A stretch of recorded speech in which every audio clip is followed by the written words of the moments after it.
नमस्कार। आज हम बात करने जा रहे हैं गुरु नानक संत कवि गुरु नानक देव जी के विषय पर।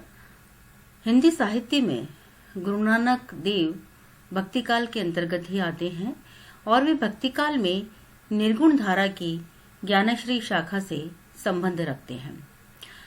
उनके बारे में हजारी प्रसाद द्विवेदी जी का ये मानना रहा है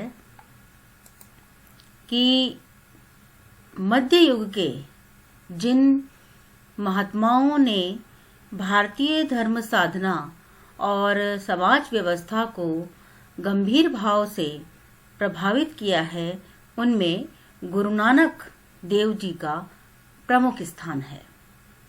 अतः मध्यकालीन संत साहित्य में गुरु नानक जी का महत्व कबीर के समान ही रहा है।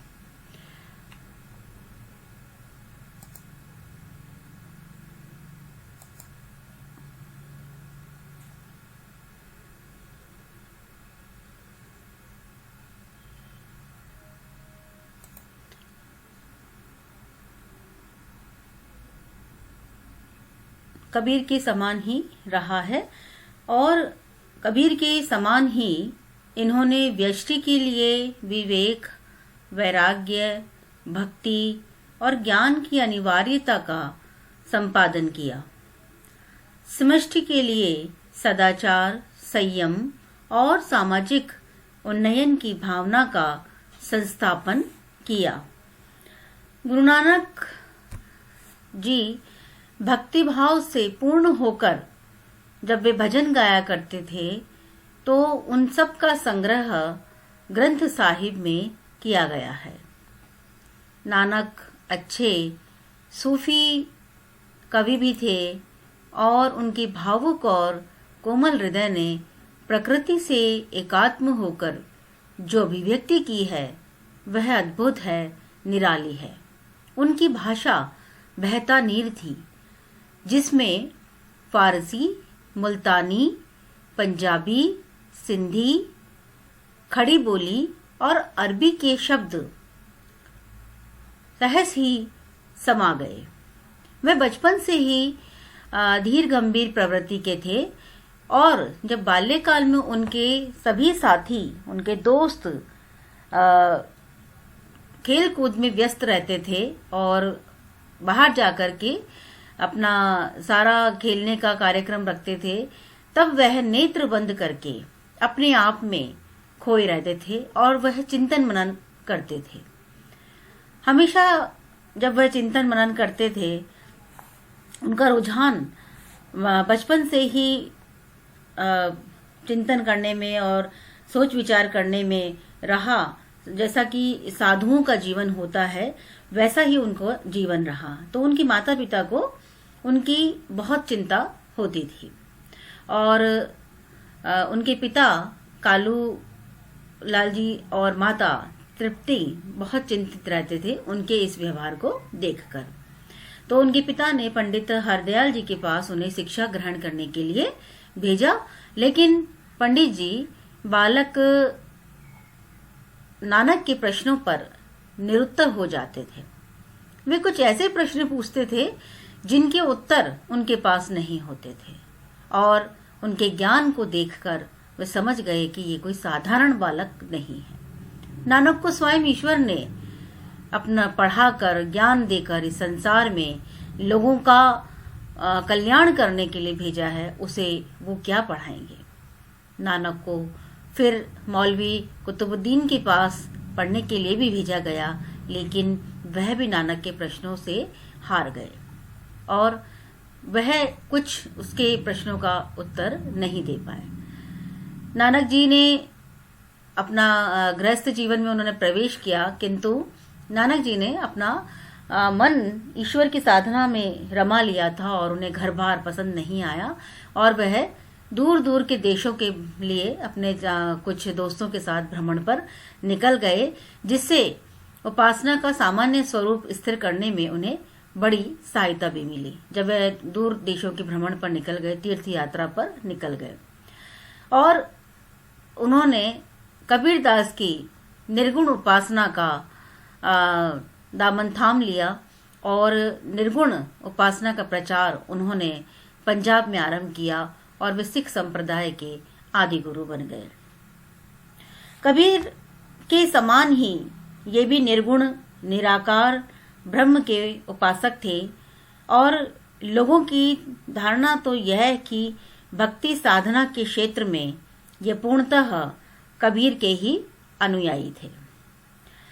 कबीर के समान इन्होंने भी सगुण उपासना, अवतारवाद, मूर्ति पूजा, सामाजिक विभेद और जैसे ऊंच नीच, छुआछूत, वर्ण व्यवस्था और सारी सामाजिक रूढ़ियों का इन्होंने भी घोर विरोध किया।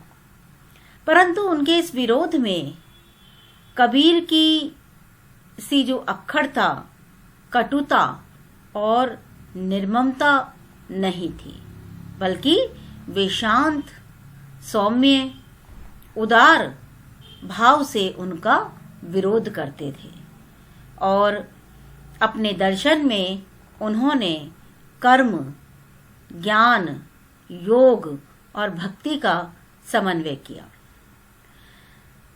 जिस प्रकार कबीर अपने परम तत्व को राम कहते थे, उसी प्रकार नानक उसे शब्द या वाणी मानते थे। नानक का ये परम तत्व स्वयंभू है, अजन्मा है, प्राप्त होने वाला है। उसकी प्राप्ति गुरु कृपा के द्वारा ही होती है। नानक जीवन की सार्थकता भगवान के नाम स्मरण और उसके ध्यान में निरंतर निरत बने रहने में ही मानते थे। वे कहते थे कि ईश्वर का नाम स्मरण करते रहो और ईश्वर की उपासना में ध्यान लगाए रखो। भगवान के भजन के सम्मुख अन्य सभी तत्व, संसार के जो सारे तत्व हैं, वे गौण हैं। उस परम तत्व को प्राप्त कर लेने से संसार के सारे द्वेष, सारे क्लेश और सारे कष्ट जो है वो दूर हो जाते हैं और साधक यानी कि जो जीवात्मा है वह मुक्त आत्मा बन जाता है। तो कबीर के समान इन्होंने भी राम को अपना प्रियतम माना और वे कहते हैं कि मेरा मनु राता लाल पियारे राम। तो इस प्रकार से नानक जी ने अपने आप को ईश्वर की आराधना में लगा दिया, उपासना में लगा दिया। उन्हीं की साधना वह करते रहे और विनय भावना, कोमलता और उनके अंदर जो मृदुता थी, जो सरलता थी, आदि में उनकी तुलना हम संत रैदास से भी करते हैं। कबीर ने अपने समकालीन और परवर्ती युग पर बहुत गहरा प्रभाव डाला था और प्रभाव की दृष्टि से नानक कबीर से कहीं अधिक श्रेष्ठ और आगे बढ़े हुए दिखाई पड़ते हैं। उन्होंने एक ऐसी धर्म की नींव डाली थी जिसमें सबको समान स्थान और समान अवसर प्राप्त हों। उन्होंने एक ऐसे धर्म की, एक ऐसे समाज की नींव रखी। उन्होंने एक ऐसी कल्पना की जिसमें सभी जातियों के लोगों को, सभी को समान स्थान और समान अवसर सदैव प्राप्त हो। वहां किसी भी प्रकार का कोई भेदभाव नहीं हो, वहां कोई बाह्य आडंबर नहीं हो, वहां आचारों का बंधन नहीं हो और यह धर्म मानव मन में एक अद्भुत शक्ति का संचार करने वाला हो, जिसमें उदारता का भाव हो, जिसमें कोमलता का भाव हो, जिसमें विनय का भाव हो, जिसमें निश्चलता हो। ऐसी भावनाओं के साथ अटूट निष्ठा, अद्भुत त्याग भावना और अनुपम सहन शक्ति का ओजपूर्ण समन्वय हो, ऐसी उन्होंने नींव रखी थी। और डॉक्टर द्विवेदी जी ने नानक के अनुयायियों पर उनके इस अद्भुत और गहरे प्रभाव की प्रशंसा करते हुए ये भी कहा कि यदि इनके भक्तों की त्याग भावना, दुख बर्दाश्त करने की शक्ति और अपार धैर्य को देखा जाए तो ये मानना पड़ेगा कि जैसी अद्भुत प्रेरणादायिनी शक्ति उनकी वाणियों ने दी है, वैसी मध्य युग के किसी और अन्य संत की वाणियों ने नहीं दी है। इतिहास इस बात का साक्षी है कि सिख भक्तों को दीवार में चुन दिया गया, उन्हें फांसी पर लटका दिया गया और न जाने कितनी प्रकार की अमानुषिक यातनाएं, पीड़ाएं उन्हें दी गईं, परंतु उन्होंने सब कुछ सही, सब कुछ सहा और फिर भी इन भक्तों ने निराशा या पराजय का भाव अपने भीतर नहीं आने दिया।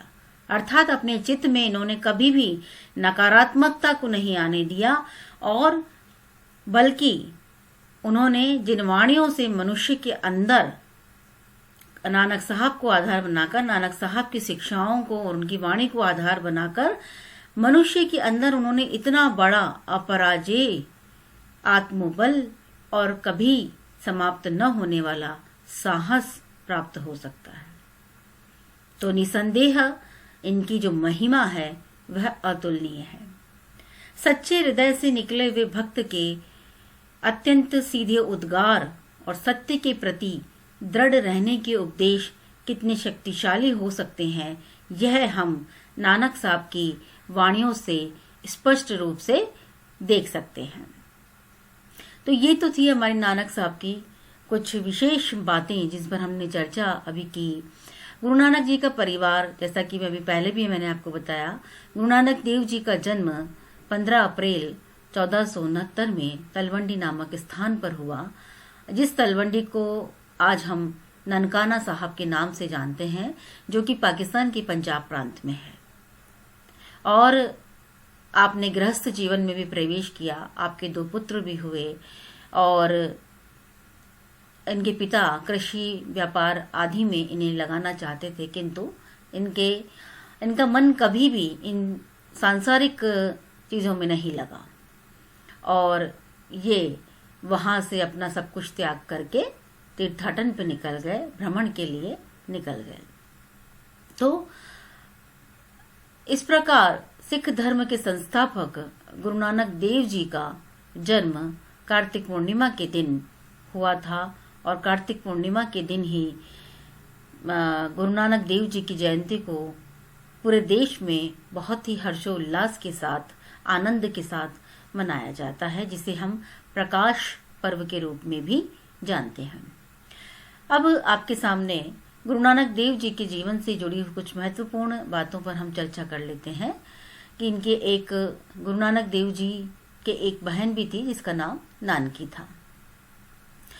नानक देव, जैसा भी पहले भी बताया आपको, कि नानक देव जी स्वभाव से बेहद धीर और गंभीर थे। चिंतन मनन में ही उनका मन रमता था और बाल्यकाल से ही रूढ़िवादी सोच का उन्होंने विरोध किया था। और नानक देव जी को एक बार जब उनके पिताजी ने 20 रुपए देकर बाजार भेजा और ये बोला कि खरा सौदा लेकर आना, तो उन्होंने उन रुपयों से भूखे साधुओं को भोजन करा दिया और लौटकर उन्होंने पिताजी से कहा कि वे खरा सौदा करके आए हैं। तो ये उनके मन में बाल्यकाल से ही ऐसी सोच उनके अंदर उत्पन्न हो गई थी कि किसी भूखे को भोजन कराना ज्यादा उन्हें उचित लगा।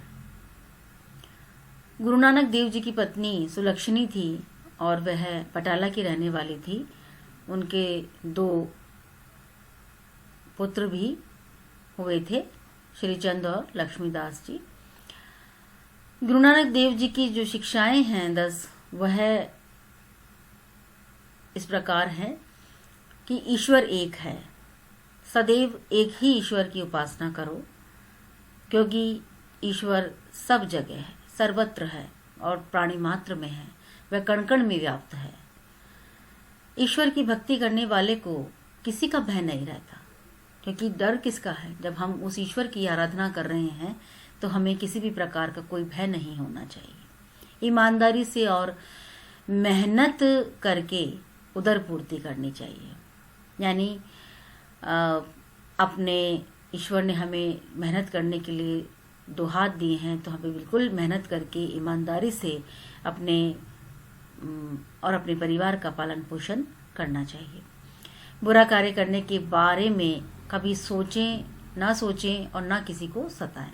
कि बुरा कार्य करने के बारे में तो करना तो दूर की बात है, हमें उसके लिए मन में विचार भी नहीं लाना चाहिए, और अपने द्वारा कभी किसी को किसी भी प्रकार से हानि नहीं पहुंचे, इस बात का हमें हमेशा ध्यान रखना चाहिए कि हमारे द्वारा हम किसी प्राणी मात्र को, चाहे वे पशु पक्षी कोई भी हो, किसी को भी न सताएं।